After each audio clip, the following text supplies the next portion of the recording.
Well, good evening, ladies and gentlemen. Yes, I've been a cartoonist for a very long time. I suppose my job is to be rude to politicians. I don't like politicians. They're an arrogant mob who set themselves up to lead us, or they think they can lead us. So my job really is to take them down. And in the Sunday Times, where I've actually been for 44 years now, I have attacked them all, I suppose, over the years. And I'm going to show you very quickly. I'm going to have to speed through this, because they're pretty tough here about the time, I hear. Some of the images that I've created over the years. And it's a sort of a history of our times to a certain extent. This is me at my drawing board with some of the characters that I've created over the years. And of course, an artist, like any journalist, works on the worst of times. The best of times doesn't really interest the journalist. The worst of times is what we deal with. And of course, we have been going through the worst of times with the economy and so forth, and wars all around the world. So I'll start really with this fat cat here. I'd see if I can read what he's saying. Saying, "Pussycat, pussycat, what's going down? I've been up to London to see Gordon Brown. Pussycat, pussycat, what did you there? I said I was very, very sorry. Picked up an enormous bonus, revealed further record losses, and won £11 million, and had a bloody good run." So we have fat cats, and then we have the greedy pigs in Parliament as well. And this is the sort of spirit of the age. It had all started, as far as I can see, with this perky little fellow, Tony Blair. And he was, he got along fine at first. Then he became a disappointment. And the worst thing happened is he fell in with the ghastly George Bush, who I always drew with these in a sort of monkey-like pose. He had these simian eyes, and he reminded me of a monkey. And of course, we all regarded Blair as Bush's poodle. And but I used to draw him because he's like this, because he spent most of his time up President Bush's bottom. This one is called "In a Tight Spot." And Bush decided to take us to war, and this is Bushman playing with fire. And this is him pushing the button to start the Iraq War. And as we all know, terrible things happened during that war.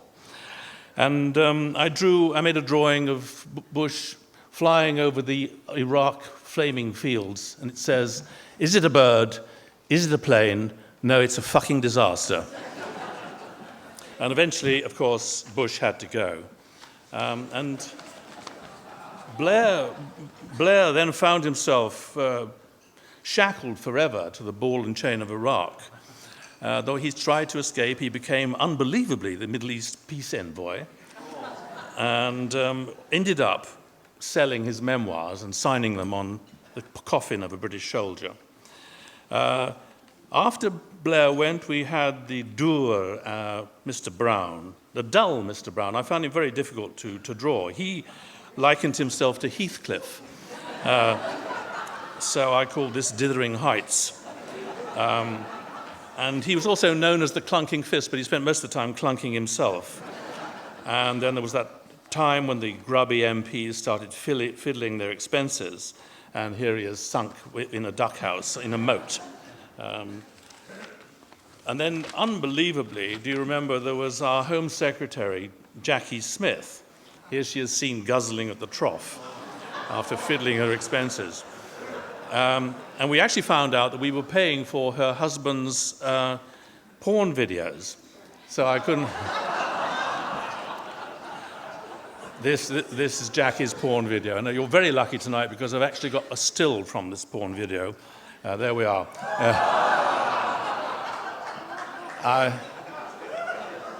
I call that obscene because she's filching our cash, incidentally. Meanwhile, Gordon came up with the answer of quantitative easing.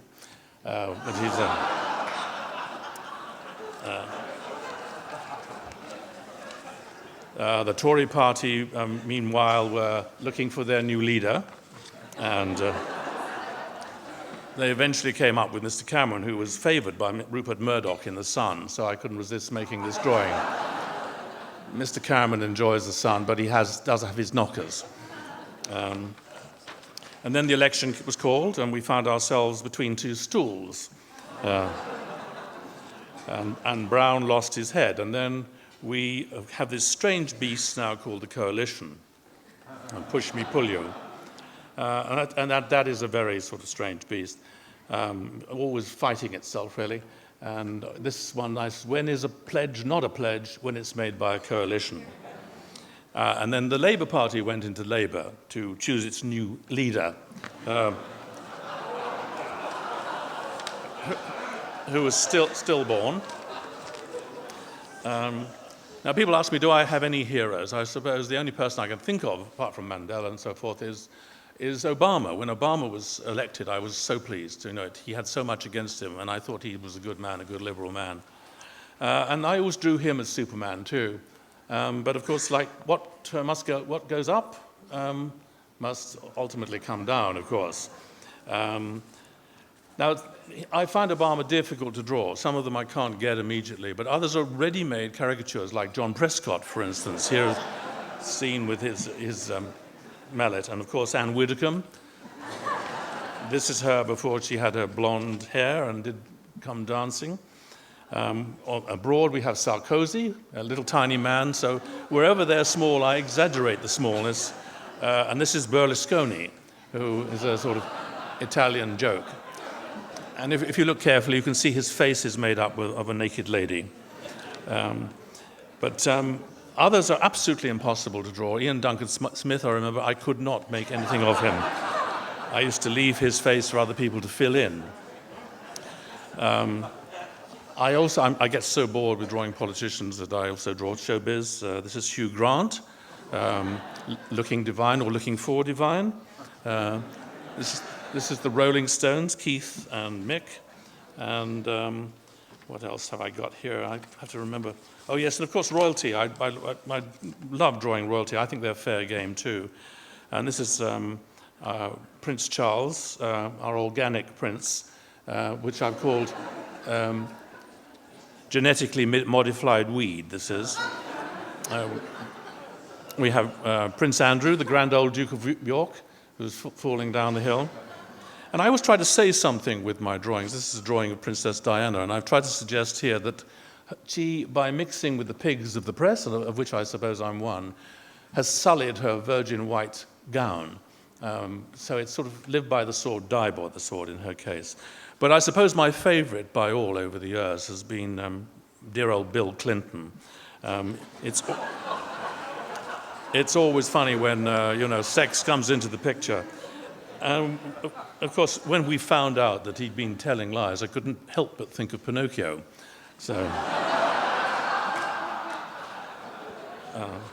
but enough of this filth. I also draw, work in the theatre and so forth, and this is a ballet I did for the Nutcracker.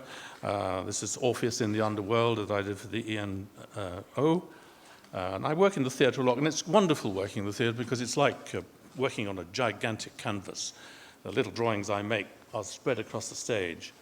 I've worked in rock and roll with Pink Floyd and designed their animation for them. I was production designer on Hercules, the Walt Disney film. And as Rosie said, I've worked for the New Yorker for 15 years. These are all the other things. I mean, I'm known generally in this country as a political cartoonist, but I have to do these other things to escape from it, the dullness of it all. This is sculpture. This is Tony Blair that I did for the National Portrait Gallery. A football hooligan for the Dome, when the Dome opened, the dreadful Dome. This is a football hooligan with a boot for a head and a beer belly covered with graffiti and an iron bar in his hand. And that's about sort of 9 feet, 3 meters tall. The smallest things I've done, I think, are these Royal Mail stamps of comedians. Peter Cook on top left, Eric Morecambe in the center, Joyce Grenfell and Tommy Cooper on the right, and Les Dawson bottom right. And perhaps the largest thing I've done is this car for Arsenal Football Club. It was for charity. And people ask me, how does one become a cartoonist? It's very, very difficult to... there are no schools that teach it, really. And I was an asthmatic child, a very sickly asthmatic child, and spent most of my time in bed or in hospital. And I think my way of explaining the world to myself was to draw. And I used to draw everything I could see and draw every day. And that went on for most of my childhood. And And the first drawing I had published was when I was about 16 in the Eagle comic. And this is where even that was called Nightmare. I was still drawing nightmares at that time. And I enjoyed that so much, appearing in public, that I thought maybe I could make a living like that. As a sickly asthmatic with no academic background, I had to do something. Actually, and so I entered an Ingersoll watch competition. I entered an Ingersoll watch competition, and I won first prize. It was absolutely amazing. I couldn't believe it. And I must show you this because it's quite interesting. If I get a closer view of it, it says at the top there, this design has won Gerald Scarfe first prize. And then further down it says, congratulations to the following runners-up. And at the bottom line there, it says, David Hockney of Bradford.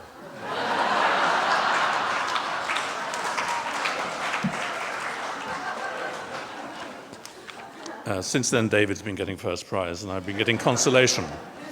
So as a sickly child, I didn't quite know how to make a living. My father was in banking, and he wanted me to go into banking, but I really didn't want to do that. It was the other end of the spectrum for me. And I drew like this when I was about 14, I suppose, which is perfectly okay. You know, it's architecturally sound, and the watercolors is okay. But it didn't satisfy me at the time because I felt there was something more. And I felt an artist's job really is to tell you something more about the world rather than giving you a photographic representation. However, you know, my father thought art was a dodgy job, but he did allow me to go into, and it is a dodgy job, by the way, he allowed me to go into a studio where I started drawing goods. I drew this Robertson's golden shred jar, which is, I think, the first thing. But it did teach me how to draw there. But I hated it because, as we know, all advertising is lies. I found myself telling lies. I had to make wretched pieces of thin flannel look like the most enticing, sleep-enticing blankets. And I even had to draw candlewick loo covers. It was pretty horrible. And I swore if I ever got out of that, you know, as an artist, I was privileged to be an artist. I should be telling the truth. And I think the first time I remember coming up against that was when the Times sent me to the House of Commons to draw Winston Churchill during his last appearance there. And I went in there and had special dispensation from the Sergeant at Arms to sketch in there. And I was shocked when they brought in Winston Churchill. 2 people helped him in. Now, we, the public, had only seen Winston Churchill as this warhorse on the cliffs of Dover, defying the Hun, probably with Vera Lynn singing in the background. But they brought in this senile old man. And of course, I had to draw him like that. I mean, I couldn't draw him otherwise. I couldn't draw him as the iconic figure that we all knew. And when I took it back to the Times, they refused to print it because they said Clemmy would be upset, his wife Clemmy would be upset if it came through the letterbox. So it wasn't published. However, Peter Cook at Private Eye had no such compunction and put it on the cover straight away. And Private Eye was a great release for me. I did cover after cover after cover. And it released me there. I could draw what I wanted to for the first time in the 60s. And someone tells me now, some academic tells me that I was the first person to draw a nude politician since the 18th century, and that was Macmillan on the chair of Christine Keeler. And when this was put onto the cover of the annual in W.H. Smith, they refused to stock it, and the whole thing was sent away. Mrs. Thatcher was great at that time. I'll just quickly nip through this because I've got 1 minute left. She was wonderful to draw. I mean, and the caricature comes from the character, and she was a splendid character to draw. I could draw as a Tory-dactyl here, an axe, always something cutting and aggressive, scissors. And even when she had passed from office, she came back to haunt, first of all, Major and then Haig. I mean, she could undoubtedly bite off John Major's head any time. But you couldn't say the same for dear old John Major. You could not draw him as an axe or anything cutting. He was very, very gentle. But on the other hand, you can't tell everything from looking at a person. I can't as a caricaturist. As Mrs. Curry told us about John Major, there was another side to him as well.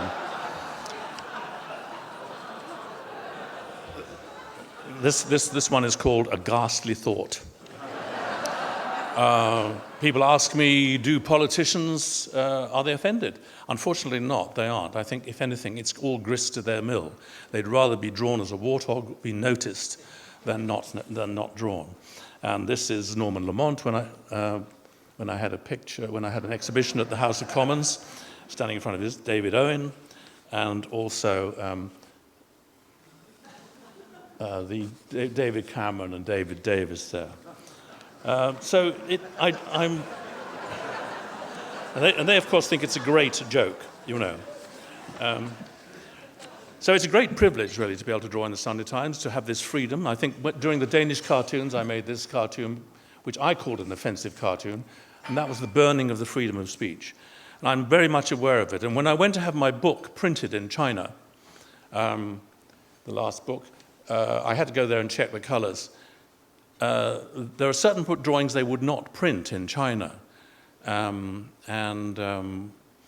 of them was Chairman Mao. I made a sculpture of Chairman Mao. They would not put that in the book in China. They wanted it to be printed elsewhere. And also in my drawings, you know, in my books, I put some sexually explicit drawings, men with huge willies and things like that. And those were some of the drawings that they banned. And when I asked them in China why they wouldn't print, you know, my drawings with these men with rather extended willies, they said, "Oh, too big."